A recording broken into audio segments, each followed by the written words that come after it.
Hey folks, it's your boy at Boss Economics World, where we take the economic dumpster fires of the world, pour some gasoline on them, and roast the clowns in charge who lit the match.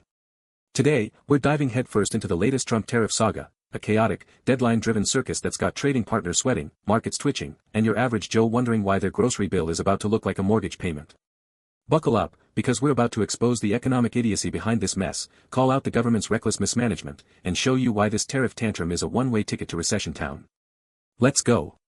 Picture this, it's July 2025, and the global economy is being held hostage by a reality TV star turned president, playing hardball with deadlines, tariff threats, and cryptic social media posts. Over the weekend, major U.S. trading partners, like the EU, Japan, South Korea, India, and Vietnam, were scrambling to secure trade deals or beg for extensions, all because Treasury Secretary Scott Bessent and President Donald Trump decided to turn international trade into a high-stakes episode of The Apprentice. The deadline? July 9, 2025. The stakes? Higher tariffs kicking in on August 1, 2025, unless deals are struck. And the strategy? Pure chaos. Bessent, in his infinite wisdom, told CNN, "We're going to be very busy over the next 72 hours, as if the global economy is just a last-minute homework assignment." Meanwhile, Trump's out here tweeting, posting, about tariff letters being delivered to 12 to 15 countries, hinting at deals in the offing, but refusing to name names or give details. Classic Trump, all bluster, no substance. And Commerce Secretary Howard Lutnick? He's out here saying, tariffs go into effect August 1, but the president is setting the rates and the deals right now, like this is some kind of used car lot negotiation. On the surface, this looks like a mess, a geopolitical soap opera with Trump as the lead actor, Bessent as the nervous sidekick, and trading partners as the contestants desperately trying not to get fired. But folks, this isn't just a drama, it's a masterclass in economic self-sabotage. Let's dig deeper, peel back the layers, and expose the real economic issues lurking beneath this clown show. First, let's talk about the tariffs themselves. Trump's so-called reciprocal tariffs are nothing more than a blunt instrument designed to bully trading partners into reducing U.S. trade imbalances. The plan? If countries don't agree to deals by July 9, 2025, tariffs revert to their higher April 2, 2025, levels, with some nations facing levies as high as 49%, looking at you, Cambodia. The administration claims this will fix trade deficits, but here's the dirty little secret, tariffs don't fix deficits, they just make everything more expensive. Let's break it down with some fresh data. According to the U.S. Census Bureau, the U.S. trade deficit in goods hit $1.03 trillion in 2024, up from $951 billion in 2023. Trump's response?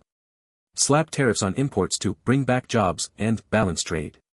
But here's the problem, tariffs are a tax on American consumers and businesses. A 2024 study by the National Bureau of Economic Research, NBR, found that Trump's 2018-2019 tariffs cost U.S. consumers and businesses $40 billion annually in higher prices. Fast forward to 2025, and the stakes are even higher. The Peterson Institute for International Economics, PIE, estimates that Trump's latest tariff threats could add $1,700 per year to the average American household's expenses by 2026, thanks to higher costs for imported goods like electronics, clothing, and cars. And it's not just consumers getting hit. American businesses, especially those reliant on global supply chains, are getting crushed. Take the auto industry, for example. South Korea and Japan, major U.S. trading partners, are sweating bullets over Trump's auto tariffs. Why? Because the U.S. imported $34 billion worth of cars from South Korea and $56 billion from Japan in 2024, per the U.S. International Trade Commission, USIC. Higher tariffs mean higher costs for U.S. automakers, who rely on imported parts, and higher prices for consumers. Meanwhile, India's threatening retaliatory tariffs on U.S. goods, which could hit American exporters to the tune of $10 billion annually, according to the Indian Ministry of Commerce. So, what's the government's brilliant justification for this? Reducing trade imbalances. But here's the kicker, trade deficits aren't inherently bad. They reflect a strong U.S. economy with high consumer demand for imports, funded by foreign investment in U.S. assets like Treasury bonds. In fact, the U.S. trade deficit with China shrank by 18% between 2020 and 2024, per the U.S. Trade Representative, but did that fix the economy? Nope. It just shifted the deficit elsewhere, like to Vietnam and Mexico. Tariffs don't solve deficits, they just shuffle the deck chairs on the Titanic. Now, let's zoom out and look at the bigger picture, the risk of a full-blown economic recession. Trump's tariff threats aren't happening in a vacuum. The global economy is already on shaky ground. The International Monetary Fund, IMF, slashed its 2025 global growth forecast to 3.1% in its latest World Economic Outlook, citing escalating trade tensions as a key risk. Meanwhile, the U.S. economy is showing cracks. The Conference Board's leading economic index, LEI, has been declining for 6 consecutive months as of June 2025, signaling a potential downturn. And the Federal Reserve? They're stuck between a rock and a hard place, with inflation still hovering at 3.8%, above the 2% target, and unemployment creeping up to 4.5%, per the Bureau of Labor Statistics, BLS. Enter Trump's tariffs, stage left. Back in April 2025, when Trump first rolled out his reciprocal tariffs, markets tanked. The S&P 500 dropped 6% in a single week, and the Dow Jones Industrial Average shed 2,000 points, per Bloomberg data. Why? Because investors saw the writing on the wall: higher tariffs mean higher costs, lower profits, and a potential trade war. The White House panicked, freezing the tariff rates at 10% for 90 days, but now they're back with a vengeance, threatening to jack them up again by August 1, 2025. Here's where the government's mismanagement shines. Instead of using data-driven policies to address trade imbalances, like investing in domestic manufacturing or negotiating multilateral trade agreements, they're resorting to tariff threats, which are the economic equivalent of a toddler throwing a tantrum. And the fallout? It's already happening. The EU, which accounts for 19% of U.S. goods trade, is bracing for a technical agreement in principle, but if talks fail, retaliatory tariffs could cost U.S. exporters $50 billion annually, per the European Commission. Meanwhile, China, which signed a truce with the U.S., is quietly diversifying its export markets, reducing its reliance on the U.S. by 12% since 2023, according to the World Bank. And let's not forget the stock market. Sure, Trump loves to brag about record levels, but those gains are built on quicksand. The current market rally is fueled by speculative investments in AI and tech, not broad-based economic strength.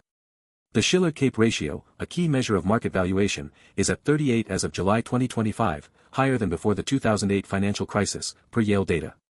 Add a trade war to the mix, and you've got a recipe for a market crash that could make 2008 look like a picnic. Now, let's get to the heart of the matter: the government's utterly deplorable mismanagement of this crisis. Trump and his team aren't just playing with fire, they're dousing the economy in kerosene and flicking matches. First, there's the complete lack of transparency. Trump's refusing to name the countries receiving tariff letters, and Bessent's out here saying, if you want to go back to the old rate, that's your choice, like this is some kind of choose-your-own-adventure game. This isn't leadership, it's economic hostage-taking. Second, there's the timing. Why impose tariff deadlines in the middle of a global economic slowdown? The World Trade Organization, WTO, reported a 1.2% decline in global trade volumes in 2024, the first drop since the pandemic. Imposing tariffs now is like throwing a brick at a guy who's already drowning. And let's not forget the holiday weekend negotiations. Trump's team was busily negotiating over the 4th of July, as if global trade deals can be hashed out between hot dog eating contests. Third, there's the economic illiteracy. Tariffs don't fix trade deficits, they just distort markets. A 2025 study by the Tax Foundation found that Trump's proposed tariffs could shrink U.S. GDP by 0.8% and cost 700,000 jobs by 2027. Yet, the administration's response is to double down, offering 3-week extensions to countries that can't meet the deadline, as if a few extra weeks will magically solve decades-old trade issues. And finally, there's the hypocrisy. Trump claims to be protecting American workers, but his tariffs are hammering the very industries he claims to champion. Take agriculture, for example. U.S. farm exports to China dropped by 20% during the 2018-2019 trade war, per the USDA, and farmers are still recovering. Now, with India and the EU threatening retaliation, American farmers could lose another $15 billion in export revenue, per the American Farm Bureau Federation. So, what's the takeaway, folks? This tariff saga isn't just a policy misstep, it's a government-sponsored economic train wreck. Trump and his cronies are taking a sledgehammer to global trade, ignoring data, dismissing experts, and gambling with the livelihoods of millions. The result? Higher prices for consumers, lower profits for businesses, and a one-way ticket to recession town. And the worst part?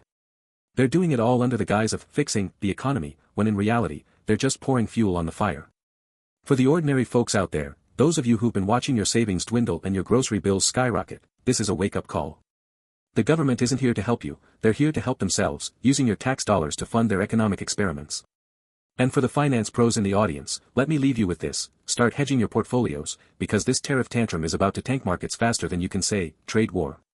Here at Boss Economics World, we'll keep calling out the clowns, exposing the data, and fighting for the little guy. Until next time, stay sharp, stay skeptical, and remember, when the government's in charge, the economy's in danger. Peace out.